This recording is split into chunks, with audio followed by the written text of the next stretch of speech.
Assalamualaikum warahmatullahi wabarakatuh. Apa kabar anak-anak?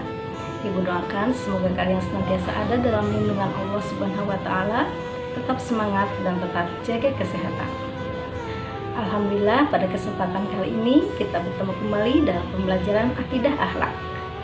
Namun sebelum kita mulai pembelajaran kita, alangkah baiknya kita ucapkan basmalah bersama-sama. Bismillahirrahmanirrahim. Anak-anakku sekalian, pada pembelajaran akidah akhlak kali ini Ibu akan membahas tentang membiasakan perilaku terpuji. Perilaku terpuji di sini ada yang disebut dengan ikhtiar, tawakal, sabar, syukur, dan qanaah. Namun pada kesempatan kali ini yang akan Ibu bahas hanya seputar masalah ikhtiar. Apa sih ikhtiar itu? Secara bahasa, ikhtiar diambil dari bahasa Arab al-ikhtiyar yang artinya memilih. Sedangkan secara istilah, ikhtiar adalah usaha yang dilakukan secara sungguh-sungguh oleh seorang hamba untuk memperoleh apa yang dia inginkan. Orang yang berikhtiar berarti dia telah memilih sebuah pekerjaan dan dia melakukan pekerjaannya itu dengan sungguh-sungguh supaya berhasil dan sukses. Dengan kata lain, ikhtiar itu melakukan usaha yang sungguh-sungguh untuk memperoleh yang diinginkan, tidak dengan berdiam diri saja, tidak dengan berpangku tangan, atau bahkan lari dari kenyataan. Mengapa sih kita wajib ikhtiar? Dalam Al-Quran, surat Ar-Ra'd, surat ke-13 ayat 11 dinyatakan, A'udzubillahi minasyaitonirrajim, innallaha la yughayyiru ma biqaumin hatta yughayyiru ma bi anfusihim. Sesungguhnya Allah tidak akan mengubah keadaan suatu kaum sehingga mereka mengubah keadaan yang ada pada diri mereka.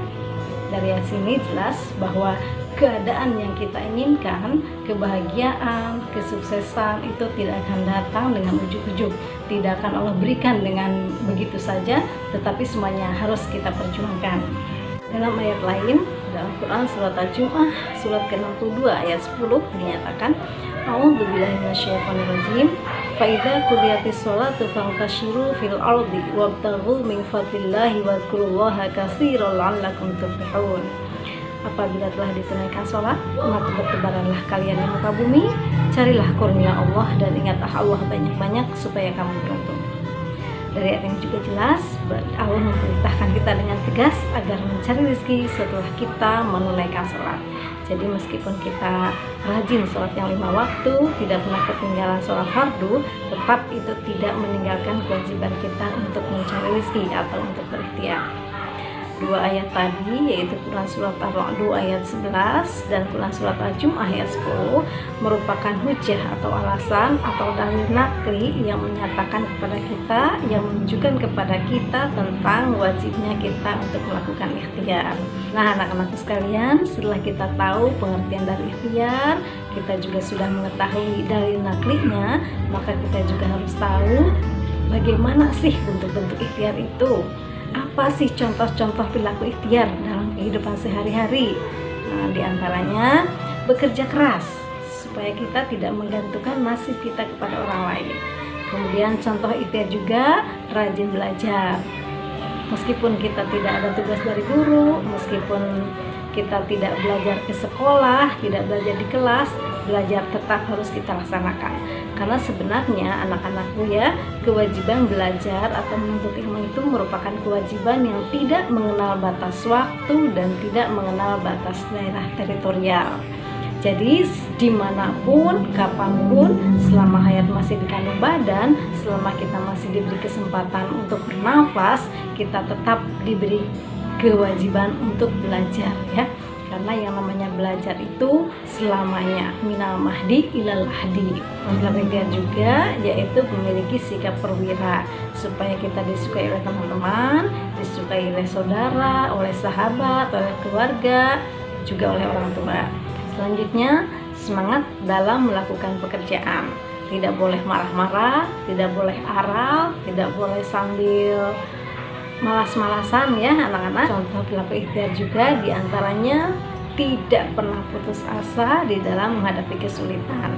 Kita harus yakin sesulit apapun masalah yang kita terima itu tidak mungkin di luar batas kemampuan kita ya. Justru kesulitan itu sebenarnya untuk membuat kita semakin dewasa, semakin matang, semakin bijak, dan semakin hati-hati dalam bersikap. Ya, jadi kita harus yakin Allah tidak akan memberikan kesulitan kepada kita di luar batas kemampuan kita. Pasti kita akan mampu mengatasinya. Nah, anak-anak, itu adalah contoh-contoh dari bentuk perilaku ikhtiar. Sekarang yang terakhir yang ingin Ibu sampaikan kepada kalian, apa sih dampak positif dari perilaku ikhtiar itu? Ya, di antaranya yang pertama, dengan membiasakan perilaku ikhtiar itu akan menghilangkan rasa malas, rasa murung dan keluh kesah, dan juga akan menumbuhkan harapan baru. Karena sesungguhnya setiap satu usaha atau satu ikhtiar yang kita lakukan itu akan memunculkan sejuta harapan. Sehingga apabila semakin banyak usaha yang kita lakukan, maka semakin banyak harapan. Dan juga apabila kita melakukan ikhtiar, itu akan menunjukkan adanya sebuah kepuasan batin.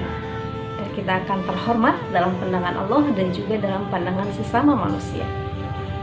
Di samping itu juga perilaku ikhtiar itu memberikan dampak positif, akan menumbuhkan dan meningkatkan keimanan, menumbuhkan rasa percaya diri terhadap apa yang Allah berikan kepada kita. Dan yang paling penting, kita memiliki keyakinan bahwa Allah itu pasti akan memberikan pertolongan kepada hambanya yang mau berusaha. Nah, itu ya anak-anakku, dampak positif dari membiasakan perilaku ikhtiar.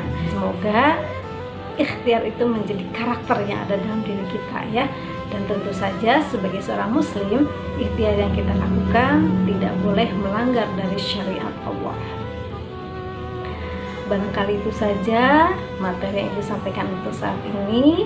Meskipun sedikit, mudah-mudahan bisa memberi manfaat yang banyak. Kita tutup pembelajaran kita dengan ucapan hamdalah bersama-sama. Alhamdulillahirrahmanirrahim. Dan tak lupa Ibu pesankan kepada kalian juga untuk tetap melaksanakan protokol kesehatan. Jangan lupa pakai masker, sering cuci tangan, dan hindari kerumunan. Wallahul muwaffiq ila aqwamit thoriq. Wassalamualaikum warahmatullahi wabarakatuh.